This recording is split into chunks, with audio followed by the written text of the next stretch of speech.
संयुक्त अरब अमीरात यानी यूएई एक ऐसा नाम जो बिजनेस, दौलत और डिप्लोमेसी के लिए जाना जाता है।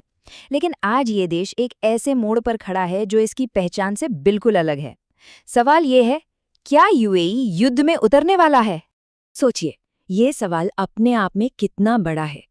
हफ्तों तक तो यूएई ने इस पूरे मामले से दूर रहने की हर मुमकिन कोशिश की, तो फिर अचानक ऐसा क्या बदल गया कि अब वो सीधी मिलिट्री कार्रवाई के बारे में सोचने पर मजबूर हो गया है? दरअसल हम यूएई की विदेश नीति में एक बहुत बड़ा, शायद एक ऐतिहासिक बदलाव देख रहे हैं। वो देश जो हमेशा बातचीत से मसले सुलझाने के लिए जाना जाता था, आज वही देश सीधे तौर पर एक सैन्य भूमिका निभाने के संकेत दे रहा है। देखिए, शुरुआत में अबू धाबी को ये पक्का यकीन था कि डिप्लोमेसी के जरिए, बातचीत के जरिए वो इस आग से खुद को बचा लेगा। उन्हें उम्मीद थी कि हॉर्मुज़ का रास्ता खुला रहेगा और ईरान उसे इस झगड़े में नहीं घसीटेगा। पर अब ऐसा लगता है कि वो सारी उम्मीदें खत्म हो रही हैं। तो आखिर ऐसा क्यों हो रहा है? देखिए, इस बड़े बदलाव के पीछे दो बहुत बड़ी वजह हैं। पहली और शायद सबसे गंभीर, होर्मुज़ जलडमरू मध्य में पैदा हुआ संकट है। ये सिर्फ एक समुद्री रास्ता नहीं है, ये पूरे खाड़ी क्षेत्र की इकोनॉमी की लाइफलाइन है। पूरी दुनिया की एनर्जी सप्लाई का एक बहुत बड़ा हिस्सा यहीं से गुजरता है। और अब ईरान इस बेहद ज़रूरी रास्ते पर अपनी पकड़ लगातार मजबूत करता जा रहा है। ये सिर्फ यूएई के लिए नहीं, बल्कि पूरी दुनिया की अर्थव्यवस्था के लिए एक खतरनाक नाकेबंदी जैसा है। और इसीलिए इस खतरे को आर्थिक आतंकवाद का नाम दिया जा रहा है। इसका मतलब ये है कि जब ईरान हॉर्मुज़ को रोकता है, तो इसकी कीमत सिर्फ कोई एक देश नहीं चुकाता, बल्कि दुनिया भर के वो आम परिवार चुकाते हैं जिन्हें पेट्रोल और खाने पीने के सामान की ज़रूरत है। इस नाकेबंदी का असर अब साफ साफ दिखने भी लगा है। यूएई, सऊदी अरब और कतर जैसे देशों का अपने सबसे ज़रूरी कंटेनर पोर्ट से संपर्क लगभग टूट गया है। इसका सीधा मतलब ये है कि खाने पीने जैसी रोज़मर्रा की चीज़ों का इंपोर्ट, जिस पर ये देश पूरी तरह निर्भर हैं, बुरी तरह से रुक गया है। लेकिन खतरा सिर्फ आर्थिक नहीं है, अब तो ये खतरा सीधा आसमान से बरस रहा है। और यही है दूसरी बड़ी वजह, यूएई के जमीन पर सीधे हो रहे मिसाइल और ड्रोन हमले।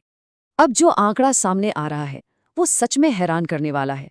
जब से ये संघर्ष शुरू हुआ है, ईरान ने यूएई पर लगभग 2,500, सोचिए 2,500 मिसाइलें और ड्रोन दागे हैं।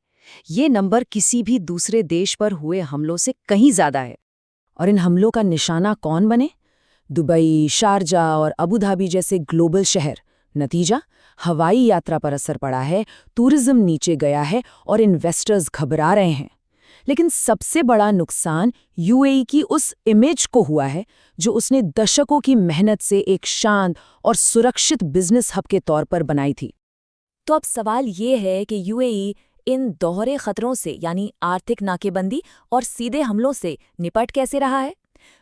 यूएई अब एक टू फ्रंट स्ट्रैटेजी, यानी दो मोर्चों वाली रणनीति पर काम कर रहा है।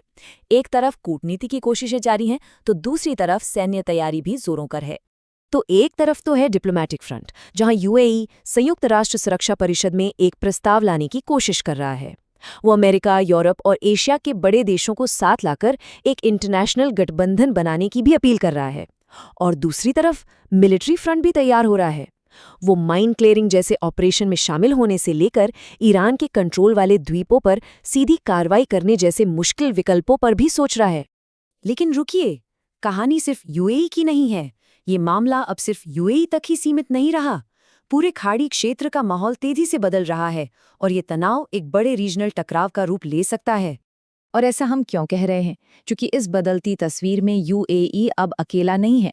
सऊदी अरब और बहरीन जैसे दूसरे खाड़ी देश भी अब ईरान के खिलाफ अपना रुख लगातार सख्त कर रहे हैं, और ये चीज़ इस तनाव को और भी ज़्यादा बढ़ा रही है।